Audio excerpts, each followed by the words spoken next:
Hey guys, Henning and Morten from FlippedNormals here. In this tutorial, we're going to check out how to retopologize a face like this.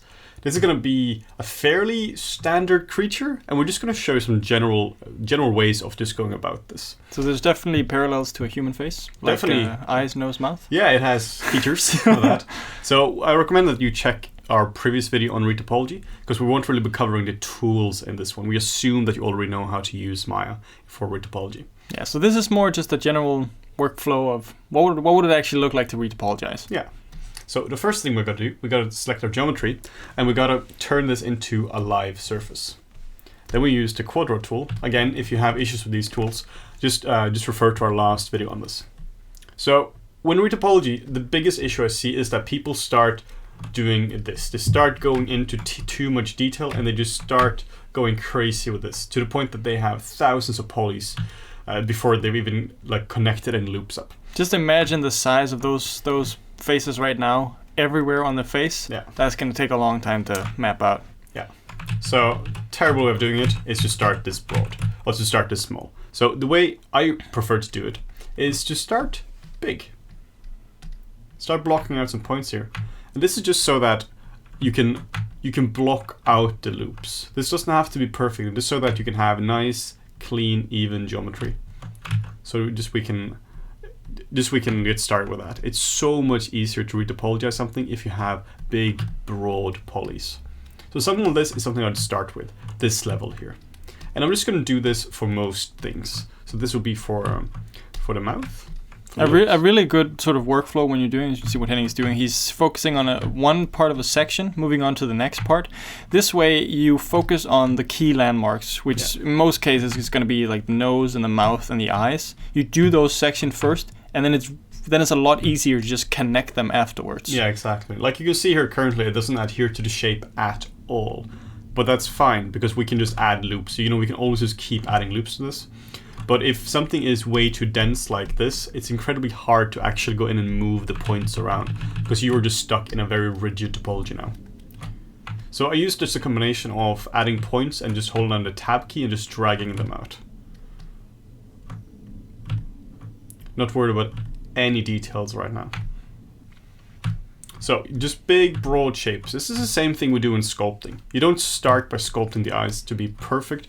You start off by blocking them out. It's actually interesting how many things that basic principle applies to. Yeah. Like just big shapes. Like whether you're drawing, sculpting, doing retopology, it doesn't really matter. It's all the same thing in a way. Like you start from big, and then you go to specific. Yeah, you can see here on the brow area, we have very distinct sort of edges or loops that would go different ways, but we don't really have to worry about it to begin with. You don't have to specify this is exactly where the brow went and this is a cut for the brow. Like if you have a strip of polys going across there, you can always add that detail later.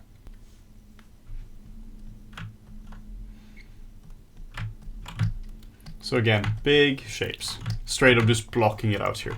Yeah. And especially for bigger areas, like you have the top of especially the back of the head. No one cares about the back of the head. No. You can really go super lazy on those sections sometimes. Yeah. And also, as a general rule here, let me rephrase. Let me just be clear on this. General rule: quads. Keep everything to quads. But there is also a huge discussion today in the CG community if you should use only quads or if triangles are allowed. And in general, if you have deformable areas, you shouldn't have triangles. But if you need to have triangles to hide something on the inside of the eye here, or inside of the ear, or whatever, mouth, or if you can add a triangle and that saves you like a few hundred polys, I think triangles are totally fine. I might get angry comments on this, but that's fine. Like, so obviously, this whole discussion is going to differ a lot from whether like you're doing VFX like us or are you in games. I think there are a lot of different people that have different opinions on it. Yes. Like my personal opinion on it is that it doesn't matter. Like, yes, like Henning says, deformable areas try to avoid triangles. Yeah. But there is nothing, and I mean nothing wrong with adding a triangle on the inside of the nose, the ears, the eyes, whatever. As long as your topology is nice and functional, it doesn't matter. No, exactly. That said, try to avoid them. just as a rule, try to avoid them. But if you have to add them, it's totally acceptable. Yeah, it shouldn't be life or death to not have a triangle. One of the things we were talking about just now was, is it between having a triangle, or is it between that and adding 500 polys more to avoid one triangle, right? It's, if you can hide it somewhere, just hide it in there, it doesn't matter. Yeah. That said, though, no n-gons. An n-gon is something which has more than 4 sides. So if you have like 5-sided polys, you can't have that. Yeah, that's banned. That is like absolutely, that's illegal topology in the way that if you take it into ZBrush, like ZBrush literally will not accept what you're doing there. It will convert it to triangles, and that's a massive issue. Let's say you have a model in Maya and you take it into ZBrush, and now it can convert it to triangles. Suddenly the models aren't identical anymore. So if you're doing anything with blend shapes or anything there, you're just in massive amounts of trouble. So n-gons, big no-no. So I mean, this is gonna look ugly for some time here, but that's fine. You know, we block it out, and then I just think about how we can connect them up here. Like I can see that this here can maybe be connected into here. So maybe we could connect it like this, or we could just make this loop here go further down. One of the interesting things about topology is that it's a puzzle. You know, it's a mental challenge where you have to solve something. I think that's one of the things that makes it really interesting and very relaxing sometimes. I really enjoy doing topology at certain times because you're just it's not particularly hard to do. It just takes time to do. So I just put up a good podcast and some relaxing music, and you just do it. It's not like if you're being creative and actually having to design something, that's a whole different thing. But this is just a technical exercise. Like, you know, some things are boring to do. Like, actually, both Henning and I did this recently at work. We were reducing a model. You know, we were just reducing poly count on a model. Yeah. Super not very exciting. That kind of, you still have to do some new topology. You have to connect some loops. I don't know. I don't really find that type of work that enjoyable. No. But when you have to do something from scratch, you're coming up with the flow and how things are going. Yeah. That's really nice. Yeah. Reducing models, however, that is we can confirm that is not super fun to do. Yeah, but you know, happens sometimes. Part of being a modeler. Yeah, I mean maybe people have this expectation of, well, you're a modeler and you're a creature model. All you do is model cool dragons. No, there's also the other part. Yeah, there's also the part which is not super fun. That said, most of it though is a lot of fun. Yeah, I think I really so too. Enjoy doing full-time creatures. Like, it's pretty cool to be able to just do monsters for a living, even though if your main problem in a day is, I have to reduce this polygon on a monster for a Hollywood film, you're like, shut up. Yeah, I mean, let's be clear. It's not that it's hard. No, we're not really complaining. Oh, that's actually a cool feature for the Retopology tool. You might have covered that previously as well. Yeah. Is if you hold down Tab, is it Tab? If you hold on the Shift key, if you hold on the Shift key, you can just drag. You can just drag like this. Sometimes it goes a bit funky.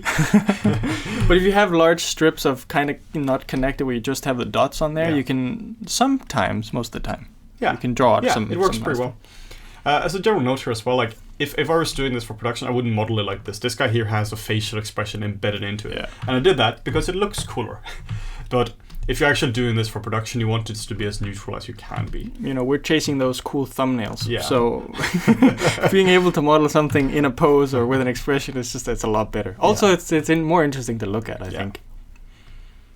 Yeah, I mean, you need those cool YouTube thumbnails. Major key. Yeah, pointing at text. It's actually such a weird trend. Open mouth. Well, he has an open mouth now. Yeah, he can just point at some text. We're halfway there to a YouTube thumbnail. So now I'm just getting slightly more specific now. Just trying to get into some more loops here. You can see we're still not going super specific. Yes, we have some more loops that hold the shape better, but still very broad. Yeah. Still don't get bogged down with tiny pimples and details and scars. It's not there yet. Yeah.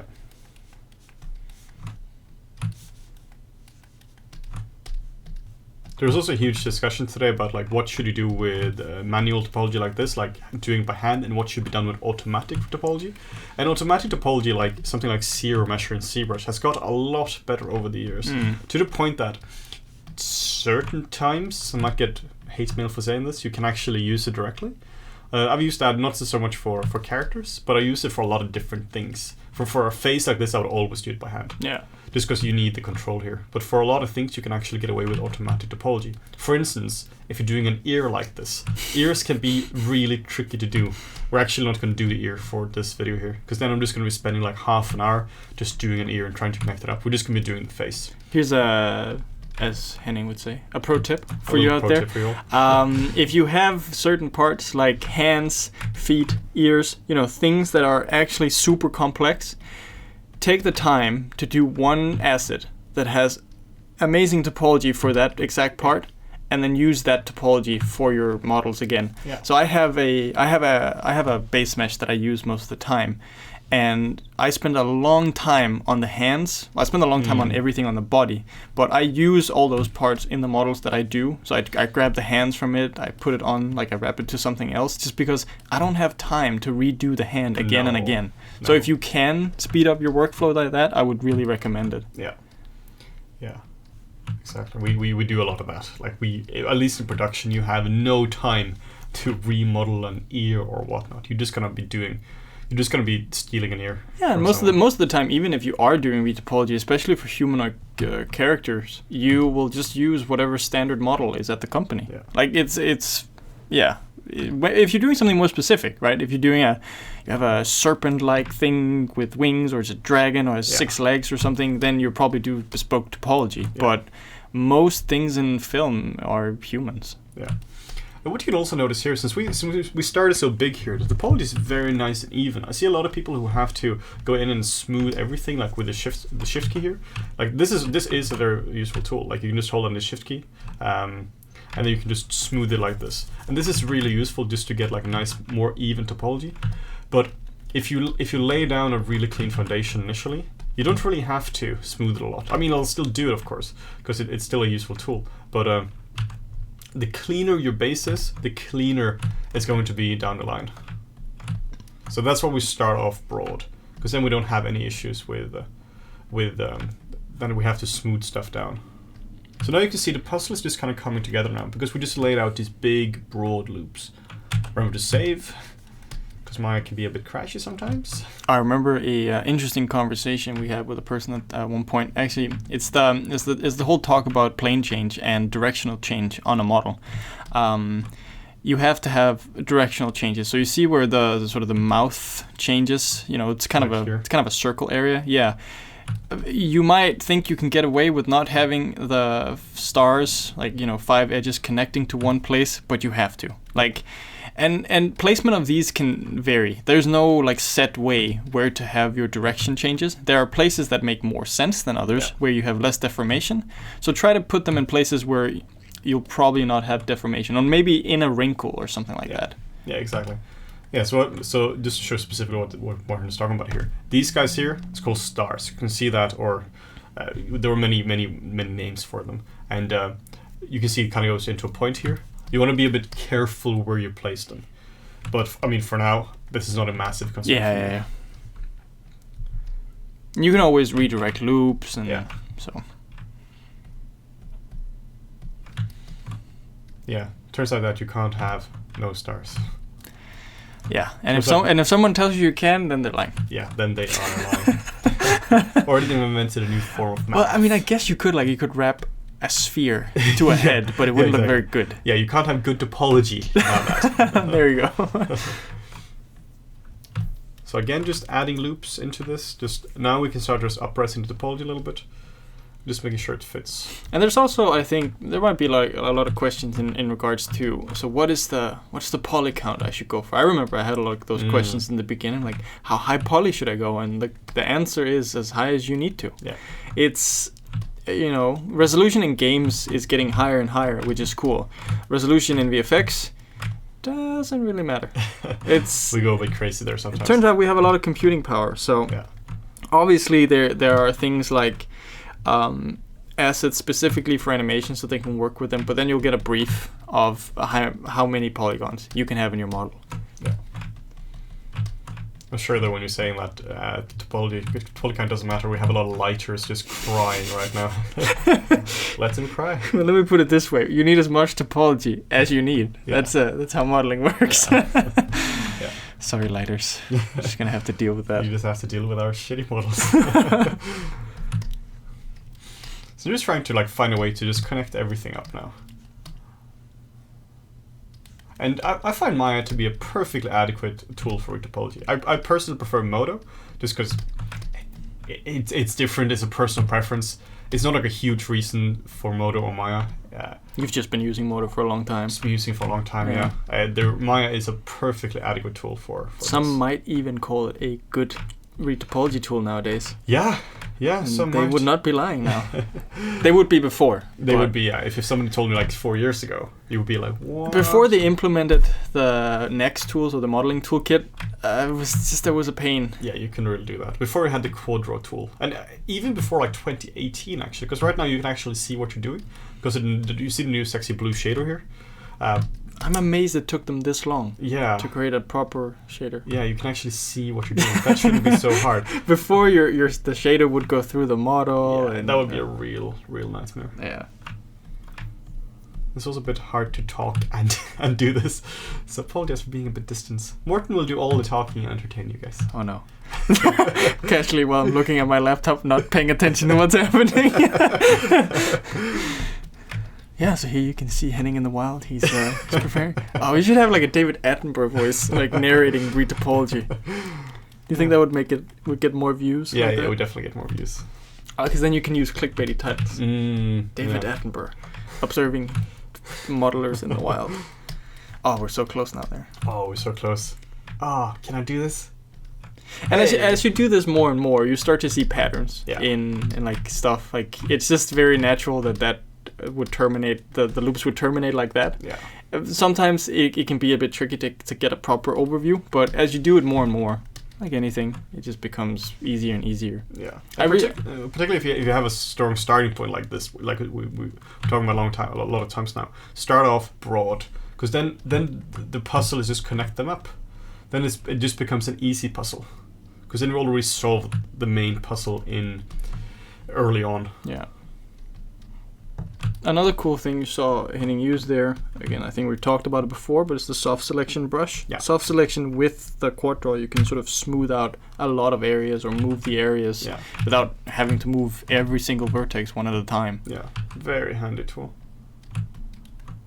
So yeah, the cleaner your base, the cleaner everything is going to be. Yeah, because then the cool thing is then you can just go ahead and straight up subdivide this model afterwards to get more resolution. You wouldn't necessarily need to add more loops. Yeah, we are going to do that in a bit as well. Just starting off super low, and then you're subdividing it. Oh my god, it's almost like we had a plan. Yeah, it's almost like we had a plan here.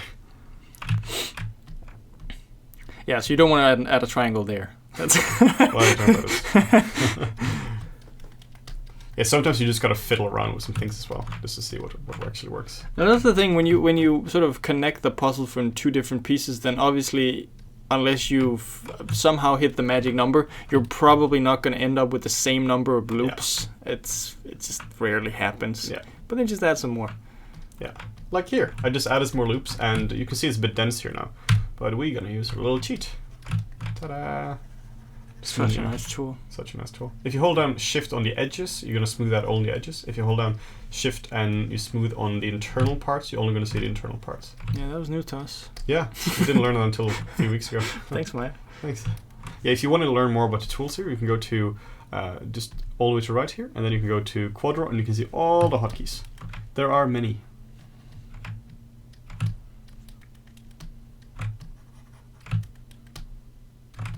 Definitely getting there. Definitely getting there. So what I'll do at this point as well is I'm going to just go into Selected and go into Isolate mode.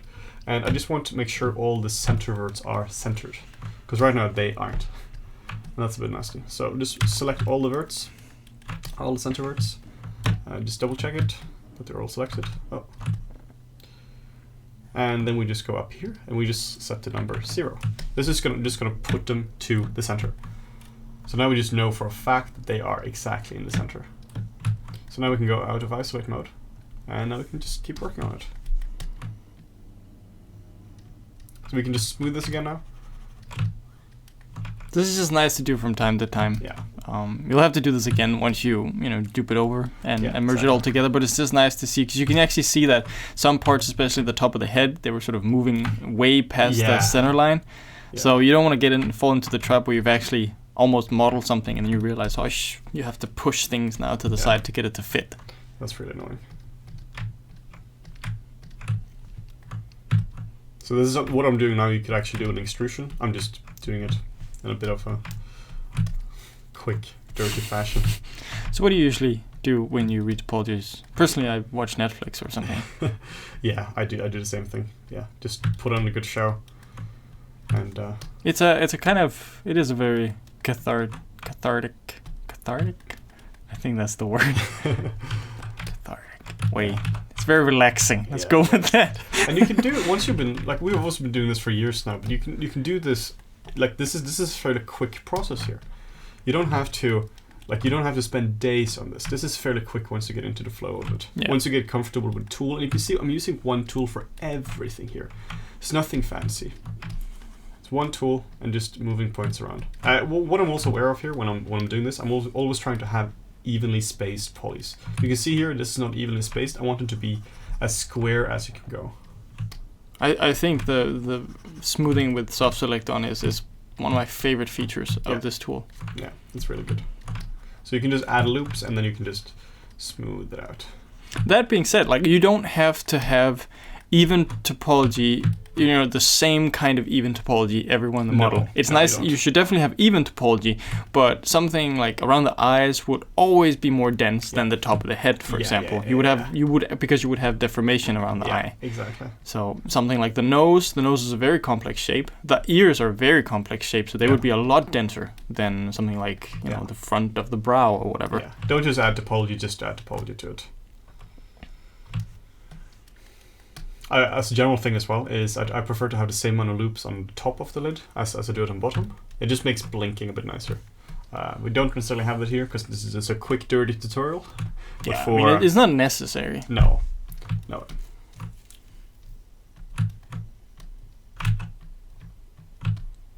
So now it's just a bit of tweaking. This is the kind of stuff which is not super fun to look at, but it's just necessary just to.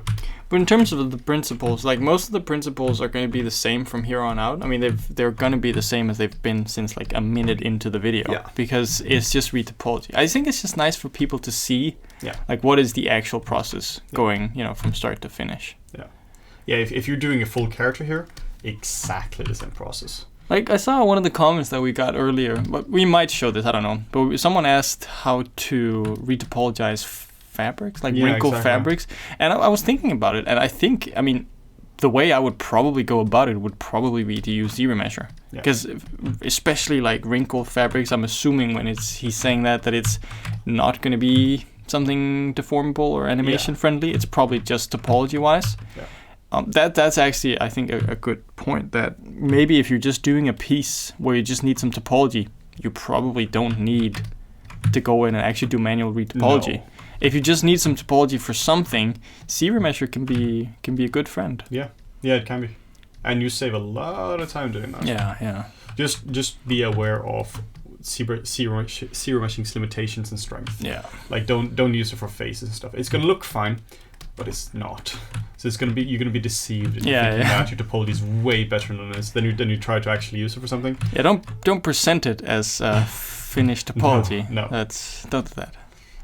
So we're almost getting there now. I'm just going to do another round of, let's hide the cave troll, and let's make sure it's not currently live. So there are a few things I want to do now. At this point here, it's almost getting there. So first, let's do the center lines again. Just make sure that everything is centered.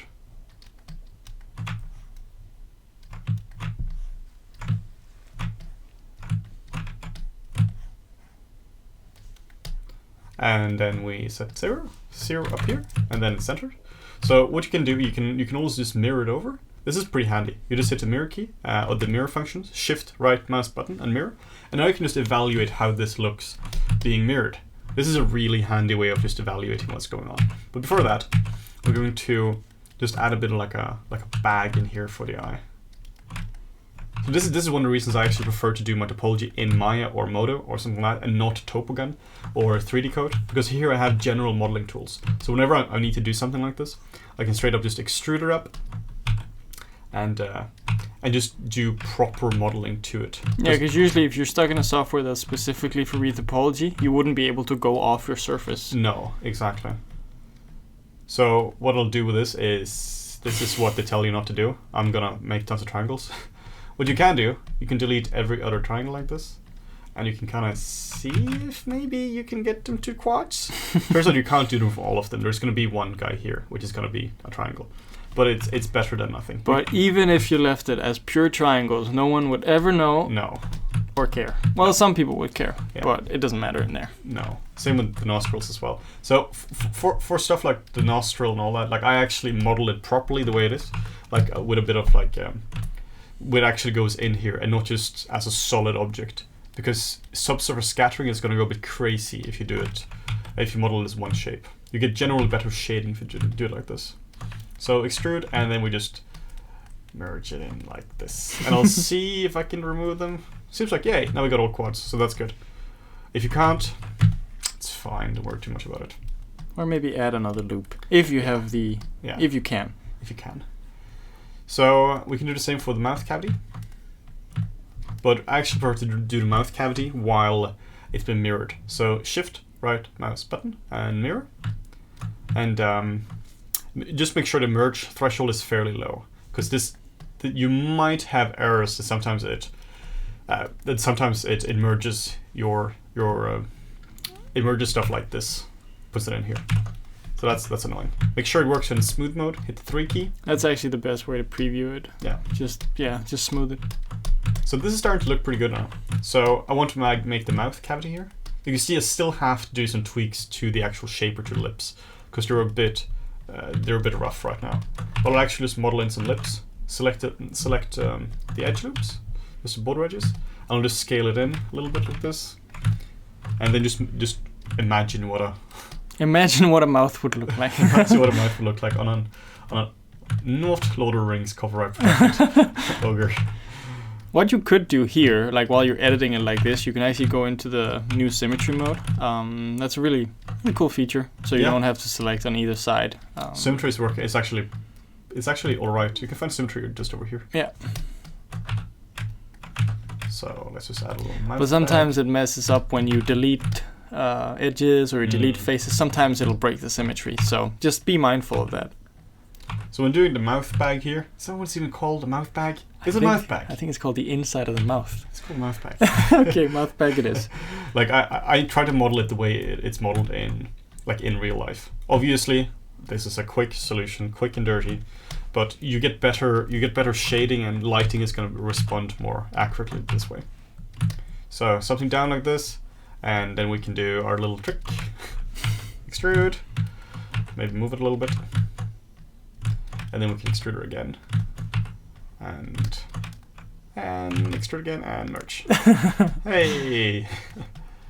So we can also use edit edge flow for this. This is quite handy. We can just select the edge loop, and we can just use edit edge flow. This is really nice for just making everything more even. Not that the mouth bag, mouth inside of the mouth, whatever names you would have for this region matters a lot. I think we should be really specific. Yes. We'll leave the anatomical name in the description. So this is pretty much it. You start off broad, and you try to keep everything evenly spaced, and then you just get smaller and smaller and smaller. And after a relatively quick amount of time, a short amount of time, you'll have something which looks fairly decent. So I hope this has been useful. And if you want to see more content like this in the future, make sure to leave a comment down below, like and subscribe, and we'll see you guys next time.